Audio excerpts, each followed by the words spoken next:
Welcome to Shravan Logics Pannala. I am Shravan Kumar Pannala and Economics faculty. ఈ రోజు మనము class లో group 1, group 2, group 3 కి సంబంధించినటువంటి ఎకనామిక్స్ కి సంబంధించినటువంటి క్వశ్చన్స్ గురించి డిస్కషన్ చేద్దాం. లాస్ట్ క్లాస్ కు కంటిన్యూషన్ గా.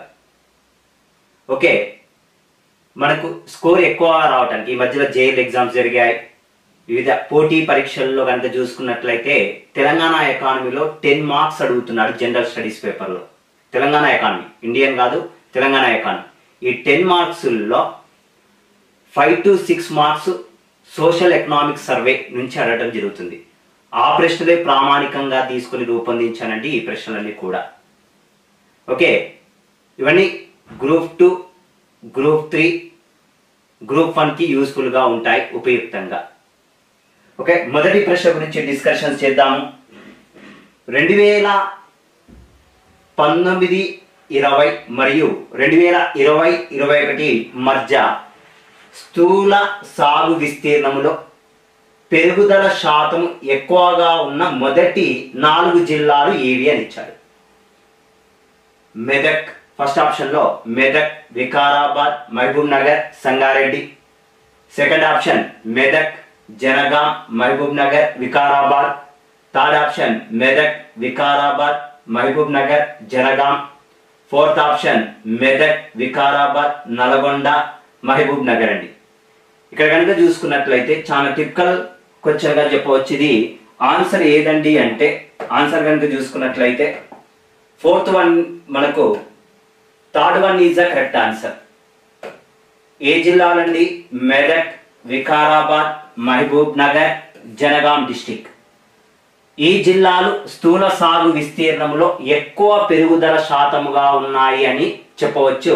మొదటి 4 జిల్లాలను చూసినట్లయితే మనకు దీనికి సంబంధించినటువంటి ఆన్సర్ కనుక చూసుకున్నట్లయితే చూడండి, మెదక్, వికారాబాద్, మహబూబ్ నగర్, జనగాం మొదటి 4 జిల్లాల్లో ఉంటే స్థూల సాగు విస్తీర్ణము పెరుగుదల 2019-20 మరియు 2021 సంవత్సరాల్లో ఈ 4 జిల్లాల్లో పెరిగితే చివరిగా ఏది ఉందండి అంటే నిర్మల్, కొమరం భీం, పెద్దపల్లి, నిజామాబాద్ డిస్టికుల్లో చివరి 4 జిల్లాలుగా స్థూల సాగు విస్తీర్ణము అనేటువంటిది తక్కువగా కనిపించినటువంటి చివరి 4 జిల్లాలుగా చెప్పవచ్చు. ఓకే, నెక్స్ట్ వన్ అండి, మరొక ప్రశ్న గురించి డిస్కషన్ చేద్దామండి. 2019-20 మరియు 2020-21 మధ్య తెలంగాణ రాష్ట్రంలో ఎరువుల వినియోగ వృద్ధి ఎక్కువగా ఉన్న మొదటి 2 జిల్లాలు ఏవి అని ఇచ్చాడు. మహబూబాబాద్, సిద్దిపేట, మహబూబాబాద్, వరంగల్, సిద్దిపేట, వరంగల్, మహబూబాబాద్, నల్గొండ. ఓకే, ఎరువుల వినియోగం ఎక్కువగా ఉన్నటువంటి తొలి 2 జిల్లాలు ఏవండి అంటే మహబూబాబాద్, సిద్దిపేట అండి. నెక్స్ట్ దీనికి సంబంధించినటువంటి మరొకటి ప్రశ్న గురించి చూద్దామండి. 2019-20 మరియు 2021 మధ్య కాలంలో తెలంగాణ రాష్ట్రంలో ఎరువుల వినియోగ వృద్ధి తక్కువగా ఉన్న మొదటి 3 జిల్లాలు ఏవి అని ఇచ్చాడు. మేడ్చల్, మల్కాజిగిరి, హనుమకొండ, నారాయణపేట. నెక్స్ట్ వన్ అండి, Medchal, Malkajgiri, Rangareddy, Narayanpet. Third option Medchal, Malkajgiri, Rangareddy, Hanamkonda. Fourth option కనుక చూసుకున్నట్లయితే మేడ్చల్, మల్కాజిగిరి, రంగారెడ్డి, కరీంనగర్.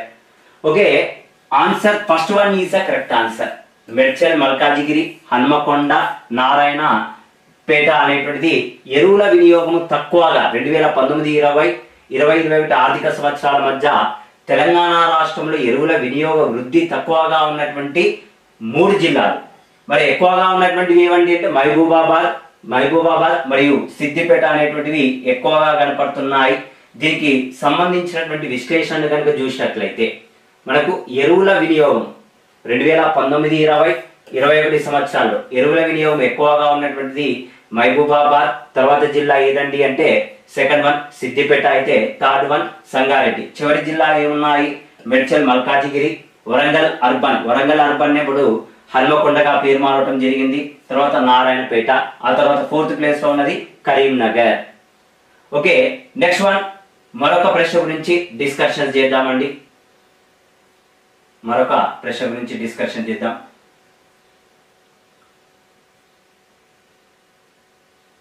నెక్స్ట్ వన్ 2020-21 సంవత్సరాల్లో భారతదేశం యొక్క పత్తి మరియు బియ్యము ఉత్పత్తిలో తెలంగాణ ఎంత శాతము ఉత్పత్తి చేస్తుంది అని ఇచ్చాడు. ఓకే, మొత్తము పత్తిలోను బియ్యంలో ఉత్పత్తిలో ఎంత శాతం ఉంది? 15%, 8%. Second option 8%, 15%, 16%, 8%. Fourth option 28. Okay, దీనికి సంబంధించినటువంటి ఆన్సర్ కనుక చూసుకున్నట్లయితే మనకు వరి ఉత్పత్తి ఎంతవరకు పెరిగింది అని అంటే చూసినట్లయితే మొత్తము బియ్యము ఉత్పత్తిలో 8% పెరిగిందండి. పత్తి ఉత్పత్తిలో 16% పెరిగింది. పత్తి ఉత్పత్తి కనుక చూసుకున్నట్లయితే 16%, వరి ఉత్పత్తి కనుక చూసుకున్నట్లయితే 8% పెరిగినట్లుగా చెప్పవచ్చండి. ఆన్సర్ ఏదండి అంటే వరి ఉత్పత్తి కనుక చూసుకున్నట్లయితే 8% పెరిగితే 8% కనుక పెరిగినట్లయితే దీనిలో మాత్రం ఎంత శాతం పెరిగిందండి అంటే వరి ఉత్పత్తిలో. పత్తి ఉత్పత్తి ఎంత పెరిగిందండి? 16%, 8% బియ్యము అనేటువంటిది పెరిగింది. Third one is the correct answer గా చెప్పవచ్చు. ఓకే, ఇవన్నీ డేటాను బేస్ చేసుకుని అడిగినటువంటి ప్రశ్నలండి. నెక్స్ట్, నా యొక్క ఫర్దర్ క్లాసెస్ వినాలి అనుకునేటువంటి వాళ్ళు శ్రవణ్ లాజిక్స్ అనేటువంటి యాప్ను డౌన్లోడ్ చేసుకోండి. ఫర్దర్ క్లాసెస్ అనేటువంటివి ఉండటం జరుగుతుంది. నెక్స్ట్ వన్ 2015-16 నుండి 2020-21 మధ్య కాలంలో వరి ఉత్పత్తి దేశవ్యాప్తంగా పరిశీలించినప్పుడు అత్యధికంగా వృద్ధి రేటు నమోదు అయిన మొదటి 2 రాష్ట్రాలు ఏవి? ఫస్ట్ది Telangana Rajasthan, second one Manipur Telangana, third one Telangana Punjab, fourth one Telangana Manipur అని ఇచ్చారు. వరి ఉత్పత్తి అత్యధికంగా వచ్చినటువంటి రాష్ట్రాలు 2015 నుండి 2020-21 మధ్య కాలంలో కాంపౌండ్ యాన్యువల్ గ్రోత్ రేటును కనుక చూసినట్లయితే మనకు కాంపౌండ్ యాన్యువల్ గ్రోత్ రేట్ అంటారండి. ఇందులో కనుక చూసుకున్నట్లయితే తెలంగాణలో వరి ఉత్పత్తి ఇండియాలోనే అత్యధికంగా వచ్చిందండి. 18% వృద్ధి రేటు కనిపించింది. 12% మణిపూర్లో 2వ స్థానంలో కలదండి. మనకి ఇచ్చినటువంటి డేటా బేస్ చేసుకుని అడిగినటువంటి ప్రశ్న అండి ఇది. ఓకే, 18% ఎక్కడ వచ్చిందండి అంటే 18%. మనకు 18% పరిశీలించినప్పుడు మన రాష్ట్రంలో అంటే ఇక్కడ మన రాష్ట్రం అంటే తెలంగాణ రాష్ట్రంలో 18% CAGR సాధించగా 2వ అత్యధికము మణిపూర్ రాష్ట్రం అనేటువంటిది కనిపించింది. ఏ పంటలో అండి అంటే వరి ఉత్పత్తిలో. ఆన్సర్ ఏదండి అంటే 18, 12 అంటే ఏదండి తెలంగాణ మణిపూర్ అండి. అదే విధంగా ఇదే ప్రశ్న ఇలాంటి ప్రశ్న ఇంకో ప్రశ్న రూపొందించాను.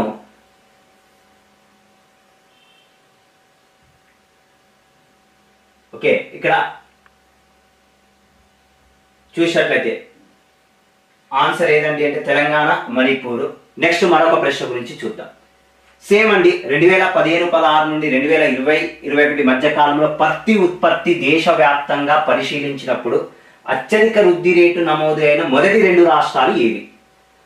First option Maharashtra Gujarat, second option Telangana Maharashtra, third option Telangana Gujarat, fourth option Rajasthan Telangana. 4 options ఉన్నాయి. ఆన్సర్ ఏదండి అంటే రాజస్థాన్ మరియు తెలంగాణ అండి.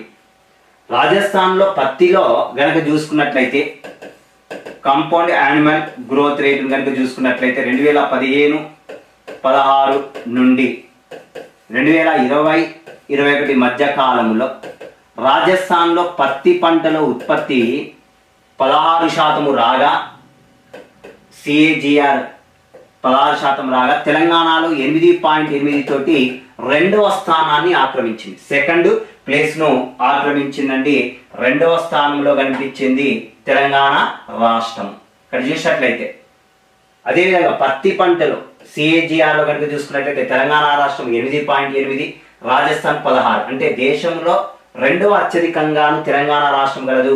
మొదటిది ఏదండి అంటే రాజస్థాన్ రాష్ట్రం అనేటువంటిది కలదండి. ఓకే, నెక్స్ట్ వన్ అండి మరొక ప్రశ్న గురించి డిస్కషన్స్ చేద్దాము.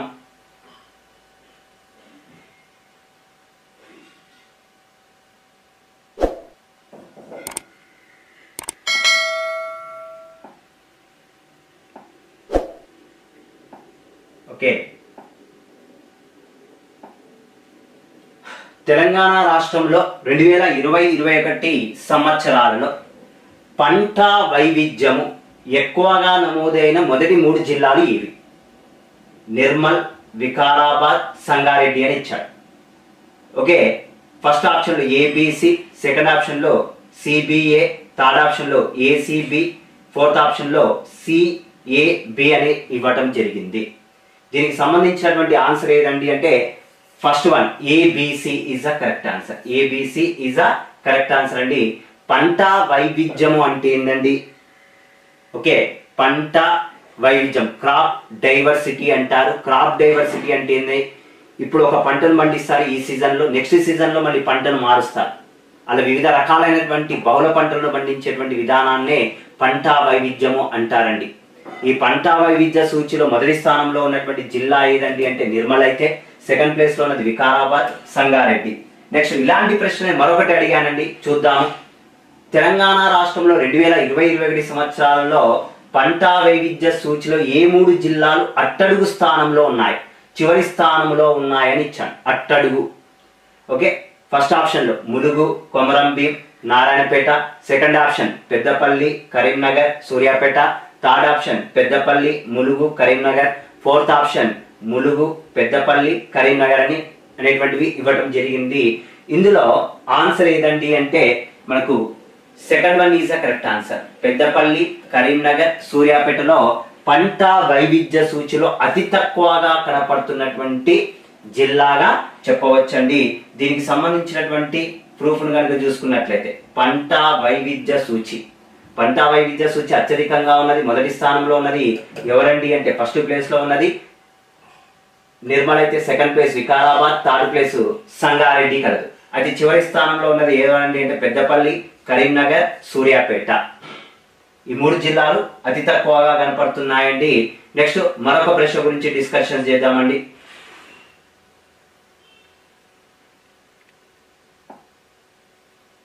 తాండూరు కందులలో ఎంత శాతము ప్రోటీన్లు కలవు?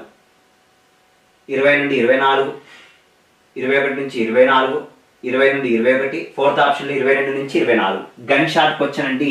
మనకు లాస్ట్ ఇయర్ 2022 సంవత్సరంలో తాండూరు కందిపప్పుకి ఏం ఐడెంటిఫికేషన్ రావటం జరిగింది అండి అంటే జియోలాజికల్ ఐడెంటిఫికేషన్, భౌగోళిక గుర్తింపు అనేటువంటిది రావటం జరిగింది. ఎన్నవ వస్తువుగా గుర్తించారండి అంటే తాండూరు కందిని 16వ వస్తువుగా మనకు భౌగోళిక గుర్తింపు అనేటువంటిది రావటం జరిగింది.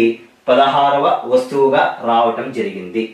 నెక్స్ట్ మరొక ప్రశ్న గురించి డిస్కషన్ చేద్దాం. Gun shot. ఆహార ధాన్యాల ఉత్పత్తిలో జాతీయ స్థాయిలో తెలంగాణ ఎన్నవ స్థానంలో కలదు?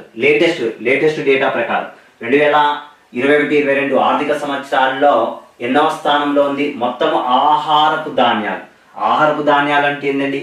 బియ్యము, గోధుమలు, ఓకే, మొక్కజొన్న. మనకు ఆహారపు ధాన్యాల విషయంలో కనుక చూసుకున్నట్లయితే తెలంగాణ ఇండియాలో జాతీయ స్థాయిలో కనుక చూసుకున్నట్లయితే ఎన్నవ స్థానంలో ఉందండి అంటే 10th ప్లేస్ లో ఉన్నట్టుగా చెప్పవచ్చు. తెలంగాణ రాష్ట్రంలో ఏ గ్రామంలో సేంద్రియ వ్యవసాయము ద్వారా నల్ల ఎర్ర వరి సాగు చేస్తున్నారు?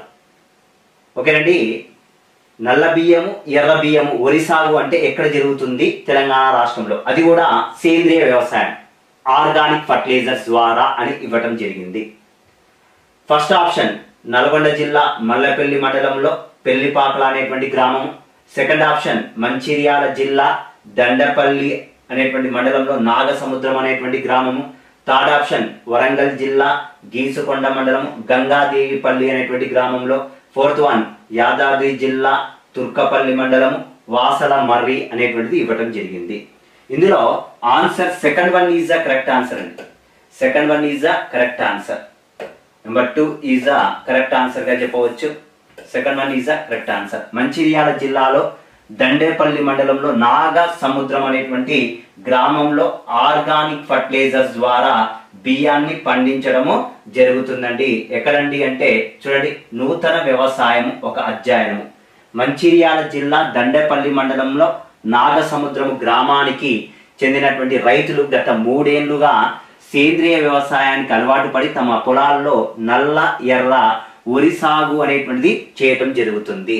దీని ద్వారా అత్యధిక దిగుబడి అనేటువంటిది పొందడం జరిగిందండి. వీళ్ళు ఎకరాకి దాదాపుగా 3.5 లక్షల ఆదాయం కూడా ఇవ్వటం జరిగిందంట. వీళ్ళు సేంద్రియ పద్ధతిలో పండిస్తున్నారండి దీనిని కూడా. ఇది మనకు లాస్ట్ ఇయర్ ఎకనామిక్ సర్వేలో 2022 ఎకనామిక్ సర్వేలో హైలైట్ గా చేసి ఇవ్వటం జరిగిందండి ఈ పాయింట్. నెక్స్ట్ మరొక పాయింట్ గురించి చూద్దాము. తెలంగాణ రాష్ట్రంలో 2022-23 సంవత్సరాల్లో ఉద్యానవనాల్లో హార్టికల్చర్ విస్తీర్ణము డాష్ లక్షల ఎకరాలు అని ఇచ్చాడు. 13.94, 12.94, థర్డ్ ఆప్షన్ లో 11.94, ఫోర్త్ ఆప్షన్ లో 10.94 అని ఇవ్వటం జరిగింది. ఇది గన్ షాట్ ప్రశ్న అండి. ఓకే, ఇది ఆన్సర్ ఏదండి అంటే మనకు ఉద్యానవన పంటలు 12.94 లక్షల ఎకరాలలో సాగు విస్తీర్ణం అనేటువంటిది మనకు కలదండి. మొత్తం విస్తీర్ణం అనేటువంటిది కలదు హార్టికల్చర్ విషయంలో. మన దగ్గర పసుపు, టర్మోరిక్, ఆయిల్ ఫామ్ ఇలాంటి పంటలను ఎక్కువగా పండించడం కూడా జరుగుతుంది ఉద్యానవన పంటలలో. నెక్స్ట్ మరొక ప్రశ్న గురించి డిస్కషన్స్ చేద్దామండి. తెలంగాణ రాష్ట్రంలో కింది ఉత్పత్తులను ఆధారం చేసుకొని భారతదేశంలో ఏ స్థానంలో ఉన్నాయో గుర్తించండి. ఏది? తెలంగాణ రాష్ట్రం కింది ఉత్పత్తులను ఆధారం చేసుకొని భారతదేశంలో ఏ స్థానంలో ఉంది తెలంగాణ అనేటువంటిది చూడండి. పాల ఉత్పత్తి, గుడ్ల ఉత్పత్తి, మాంసం ఉత్పత్తి అనేటువంటిది ఇవ్వడం జరిగింది. పాల ఉత్పత్తిలో తెలంగాణ ఎన్నవ స్థానంలో ఉందండి అంటే 13th ప్లేస్ లోను. గుడ్ల ఉత్పత్తిలో ఎన్నవ స్థానంలో ఉందండి అంటే 3rd ప్లేస్ లోను. మాంసం ఉత్పత్తిలో 5వ స్థానంలో ఉంది. Option first one is the correct option అండి. ఓకే, ఏ ఫస్ట్ది పాలలో మన పాల ఉత్పత్తిలో తెలంగాణ 13వ స్థానంలో ఉంది. గుడ్ల ఉత్పత్తిలో 3వ స్థానంలో ఉన్నాము.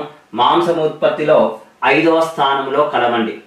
గొర్రెల జనాభా పెంపకం విషయంలో కనుక చూసినట్లయితే తెలంగాణ మొదటి స్థానంలో ఉందండి.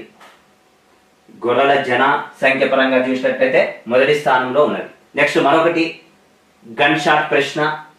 పశు వైద్య సేవ సౌకర్యాలను అందించే టోల్ ఫ్రీ నెంబర్ ఎంత? ఒక ఇది గొర్రెల పంపిణీ కార్యక్రమంలో ఎస్పెషల్ గా ఇవ్వడం జరిగింది. గతంలో జరిగినటువంటి ఎగ్జామ్స్ లో కూడా ఈ ప్రశ్న అడగటం జరిగిందండి. 100, 1962, థర్డ్ వన్ 1999 ఇచ్చాడు, ఫోర్త్ వన్ 108 అని ఇచ్చాడు. గన్ షాట్ వచ్చినండి 1962 1962వ సంవత్సరం 1962 ఇయర్ లో ఇవ్వటం జరిగిందండి. 1962వ సంవత్సరంలో ఇవ్వటం జరిగింది. పశు వైద్య సేవా సౌకర్యాలను అందించేటువంటి టోల్ ఫ్రీ నెంబర్ ఎంతండి అంటే 1962. నెక్స్ట్ రైతు బంధు పథకంలో లబ్ధిదారులను ఆధారం చేసుకొని అవరోహణ అంటే పైనుంచి కిందికి మనకు ఈ మధ్యలో గ్రూప్ 1 లోను ఇలాంటి క్వశ్చన్స్ అడగటం కూడా జరిగింది. అవరోహణ క్రమంలో పేర్చలని ఇచ్చారు. ఉపాంత రైతులు, చిన్నకార రైతులు, దిగువ మధ్య రైతులు, మధ్య రైతులు. సరి అయిన జవాబులు ఎంచుకోండి. ACBD, సెకండ్ ఆప్షన్ DACB అని ఇచ్చాడు. థర్డ్ ఆప్షన్ ABCD అని ఇచ్చాడు. ఫోర్త్ ఆప్షన్ ADBC అని ఇచ్చాడు. ఓకే, ఇక్కడ కనుక చూసుకున్నట్లయితే third one is the correct answer. ABCD. అత్యధికంగా ఎవరున్నారండి, ఏ రైతులు ఉన్నారండి అంటే ఉపాంత రైతులు అత్యధికంగా ఉన్నారు. డేటాను కనుక పరిశీలిస్తే మనకు ఇచ్చినటువంటి డేటాను ఆధారం చేసుకుని ఇచ్చినట్లయితే మార్జినల్ ఫార్మర్స్ అంటే ఉపాంత రైతులు లేదా సన్నకారు రైతులు లేదా ఉపాంత రైతులు ఎంత పర్సంటేజ్ ఉన్నారండి అంటే 73.6 ఉంటే, నెక్స్ట్ ఎవరున్నారండి అంటే స్మాల్ ఫార్మర్స్ 17.7 ఉన్నారు. సెమీ మీడియం ఫార్మర్స్ ఎంత పర్సంటేజ్, దిగువ మధ్య అంటే 7.3, మధ్య రైతులు ఎంత పర్సంటేజ్ ఉన్నారండి అంటే 1.3% కలరు 1.3. చివరిగా లార్జ్ స్కేల్ ఫార్మర్స్ 0.1% అనేటువంటిది కలదు. ఇది అవరోహణ క్రమంలో పేర్చండి అనేటువంటి ప్రశ్న మనకు అడగటం జరిగిందండి. అవరోహణ క్రమం మనకు రైతు బంధు పథకం 2018లో స్టార్ట్ అయింది. మొదటి సంవత్సరం 8,000 ఇస్తే ఆ తర్వాత సంవత్సరం 2019 ఇయర్ నుంచి ఎకరా భూమి కలిగినటువంటి రైతులకు 10,000 రూపాయలు సంవత్సరానికి ఇవ్వటం జరుగుతుంది. దీంతో పాటుగా ప్రధానమంత్రి కిసాన్ స్కీమ్ ద్వారా పిఎం కిసాన్ స్కీమ్ ద్వారా 6,000 రూపాయలు కూడా ఇవ్వటం జరుగుతుంది. ఉపాంత రైతులు హైయెస్ట్ గా ఉన్నారు. సెకండ్ ప్లేస్ ఎవరున్నారండి అంటే చిన్నకారు రైతులు, థర్డ్ ప్లేస్ దిగువ మధ్య, ఫోర్త్ ప్లేస్ మధ్య రైతులు. ఓకే, నెక్స్ట్ మరొక ప్రశ్న గురించి డిస్కషన్ చేద్దాము. రైతు బంధు పథకంలో సామాజిక వర్గాల వారిగా లబ్ధిదారులను ఆధారం చేసుకుని అవరోహణ క్రమంలో పేర్చండి. ఫస్ట్ ఆప్షన్ ఎస్సీ, తర్వాత ఎస్టీ, బీసీ, ఇతరులు అని ఇవ్వటం జరిగింది ఆప్షన్స్ లో. మనకు అత్యధికంగా ఏ రైతులకు ఉపయోగపడుతుందండి రైతు బంధు అనేటువంటిది? బీసీ రైతులు ఉపయోగించుకుంటున్నారు. అంటే ఆప్షన్ సి అనేటువంటిది కరెక్ట్ గా ఉంటుంది. నెక్స్ట్ ఎవరున్నారండి అంటే ఇతరులు. ఇక్కడ ఇతరులు ఎవరున్నారు? ఓపెన్ కేటగిరీ, మైనారిటీస్ అనేటువంటి వాళ్ళు ఉన్నారు ఇతరులు. ఓకే, డి అనేటువంటిది సెకండ్ ఆప్షన్ గా ఉంది. ఆ తర్వాత ఎస్సీ, తర్వాత ఎస్టీ వాళ్ళు ఎక్కువ శాతము రైతు బంధు అనేటువంటిది ఉపయోగపడుతుందని చెప్పవచ్చు. ఇక్కడ కనుక చూసుకున్నట్లయితే మనకు ఎస్సీ బీసీ రైతులు ఎంత పర్సెంటేజ్ ఉన్నారండి అంటే 53.55% ఉంటే, సెకండ్ పొజిషన్ లో ఎవరున్నారండి అంటే అదర్స్ అండి. ఆ తర్వాత ఎస్సీ రైతుల పర్సెంటేజ్ 13.14% ఉంటే, ఎస్టీ వర్గీయులు రైతు బంధు స్కీమ్ ద్వారా ఉపయోగపడుతుంది 12.67%గా చెప్పవచ్చు. 12.7% గా చెప్పవచ్చు. Answer is a right answer ఏదండి అంటే second one is a correct answer. C, D, A, B అనేటువంటిది కరెక్ట్ ఆన్సర్ గా చెప్పవచ్చు. నెక్స్ట్, తెలంగాణ రాష్ట్రంలో వ్యవసాయ రుణాలు 2015 నుండి 2022 మధ్య వ్యవసాయానికి రుణ సౌకర్యం ఎంత శాతము పెంచాయి? First option 112, second option 118, third option 115, fourth option 103 అని ఇవ్వడం జరిగింది. ఆన్సర్ ఏదండి అంటే దీనికి సంబంధించినటువంటి answer 112 is the correct answer. 112% పెరిగిందండి. మనకు తెలంగాణ రాష్ట్రం ఏర్పడినప్పుడు అండి 2015వ సంవత్సరంలో వ్యవసాయ రుణాలు 41,300 కోట్లు ఉంటే 2022వ సంవత్సరం నాటికి 87,591 కోట్లు. అంటే దాదాపుగా ఎంత శాతము రుణాలు పెరిగాయండి తెలంగాణ రాష్ట్రంలో అంటే 112% రుణాలు పెరిగాయి. 112% రుణాలు అనేటువంటివి పెరగడం జరిగిందండి తెలంగాణ రాష్ట్రంలో 2015 నుండి 2022 మధ్య కాలంలో. నెక్స్ట్ మరొక గన్ షార్ట్ క్వశ్చన్ చూద్దాము. తెలంగాణ రాష్ట్రంలో పంట రుణమాఫీ పథకము 2021-22 సంవత్సరాలలో 50,000 రూపాయలు బకాయి ఉన్న రైతుల రుణాలను ఏ పద్ధతి ద్వారా చెల్లించారు? ఆర్బీఐ ఈ కుబేర్, ఆర్బీఐ ఈ పేమెంట్, ఆర్బీఐ ఈ లక్ష్మి, ఆర్బీఐ ఈ వాయిలెంట్ అని ఇవ్వడం జరిగింది. Okay, answer first one is the correct answer అండి. ఆర్బీఐ ఈ కుబేర్ ద్వారా మనకు రుణమాఫీ పథకము అనేటువంటిది తెలంగాణ ప్రభుత్వం ప్రవేశపెట్టడం జరిగింది. మొదటి విడత 1 లక్ష లోపు రుణాలు ఉన్న రైతులకందరికీ కూడా ఇవ్వడం జరిగిందండి. మొదటిసారి 2018 లోపు కంప్లీట్ చేసింది. తర్వాత రెండవ విడత కూడా మనకు లేటెస్ట్ గా కూడా బిలో 1 lakh లోపు ఉన్నటువంటి రుణాలను మొత్తం కూడా ప్రభుత్వమే రుణమాఫీ చేయటం జరిగిందండి. ఇందుకు ఆర్బీఐకి మరి తెలంగాణ ప్రభుత్వం ఏ రకంగా పేమెంట్ చేయటం జరిగిందండి అంటే అది ఆర్బీఐ ఈ కుబేర్ ద్వారా చెల్లించడం జరిగింది. నెక్స్ట్, రైతు బీమా పథకంలో సరి అయినవి గుర్తించండి. ఈ పథకమును 2018వ సంవత్సరంలో ప్రారంభించారు. సెకండ్ ఆప్షన్, ఈ పథకంలో రైతు సహజ మరణము లేదా ఇంకా ఏదైనా కారణం వల్ల మరణించిన సందర్భంలో 5 లక్షల బీమాను నామినీ ఖాతాలో 10 రోజులు జమ చేస్తారు. థర్డ్ ఆప్షన్ లో ఈ పథకంలో 18 నుండి 59 వయసు గల రైతులు అర్హులు అని ఇవ్వటం జరిగింది. ఓకే, ఇది మనకు రైతు బీమా పథకము 15 ఆగస్టు 2018 ప్రవేశపెట్టారు. ఇందులో రైతులు సహజంగా లేదా యాక్సిడెంటల్లీ డెత్ ప్రమాదవశాత్తు మరణించిన 5 లక్షల రూపాయలు ఇవ్వటం జరుగుతుంది. ఎన్ని రోజుల్లో అండి అంటే 10 రోజుల్లో ఇవ్వటం జరుగుతుంది. ఈ పథకంలో 18 నుంచి 59 సంవత్సరాలు ఆధార్ కార్డును ప్రామాణికంగా తీసుకొని డేట్ ఆఫ్ బర్త్ నేను కన్ఫర్మ్ చేస్తున్నారండి. ఈ 3 ఆప్షన్స్ కూడా కరెక్టే. ABC is the correct answer గా చెప్పవచ్చు. ABC is the correct answer గా చెప్పవచ్చు. నెక్స్ట్, రైతుల ఆదాయాన్ని రెట్టింపు గురించి అధ్యయనం చేసిన కమిటీకి అధ్యక్షుడు ఎవరు అని ఇవ్వటం జరిగింది. Okay, doctor M S Swaminathan. Next one అండి Koneru Rangarao. Third one doctor Ashok Dalwai. Fourth one doctor Ashok Mehta. ఓకేనండి, third one is the correct answer. Third one is the correct answer అండి. ఇది కూడా మనకు సోషల్ ఎకనామిక్ సర్వేలో అడగటం జరిగిందండి. రైతుల యొక్క ఆదాయాన్ని ఏ రకంగా రెట్టింపు చేయాలి అనేటువంటి అంశాల గురించి వివరణ ఇచ్చినటువంటి ఆర్థికవేత్త ఎవరండి అంటే డాక్టర్ అశోక్ దల్వాయ్ అనేటువంటి ఆర్థికవేత్త ఇవ్వటం జరిగింది. నెక్స్ట్, తెలంగాణ రైతులకు వ్యవసాయ యాంత్రీకరణ కోసం ఎన్ని కోట్లు ఖర్చు చేసింది? యాంత్రీకరణ అంటే ఏంది? ట్రాక్టర్లు, హార్వెస్టింగ్ మిషనరీస్, వీటి వ్యవసాయ అభివృద్ధి కోసము ప్రభుత్వము ఎన్ని కోట్ల ఖర్చు చేసింది? 963, 973, 983, 993 అనేటువంటిది ఇవ్వటం జరిగిందండి. Answer first one is the correct answer. ఎన్ని కోట్ల ఖర్చు చేసిందండి అంటే 963 కోట్ల రూపాయలను ఖర్చు చేయడం జరిగింది. 963 crores అనేటువంటివి ఖర్చు చేయడం జరిగిందండి యాంత్రీకరణ కోసం. నెక్స్ట్, మరొక ప్రశ్న గురించి డిస్కషన్ చేద్దాం. చివరి ప్రశ్న ఈ రోజుకి. రైతు వేదిక పథకంలో సరి అయినవి గుర్తించండి. రైతు వేదిక పథకంలో సరి అయినవి గుర్తించండి. ఒక్క రైతు వేదికను నిర్మించడానికి 22 లక్షలతో నిర్మిస్తున్నారు. నెక్స్ట్, ఇప్పటి వరకు రాష్ట్రంలో 2601 రైతు వేదికలు ఏర్పాటు చేశారు. థర్డ్ ఆప్షన్లో ఈ పథకంలో 2018లో ప్రారంభించారని ఇచ్చాడు. ఓకేనండి, రైతు వేదికను నిర్మించడానికి 22 లక్షల రూపాయలు అవుతుందండి. కరెక్టే. ఈ 22 లక్షలు ఎలా సర్దుబాటు చేస్తున్నారు?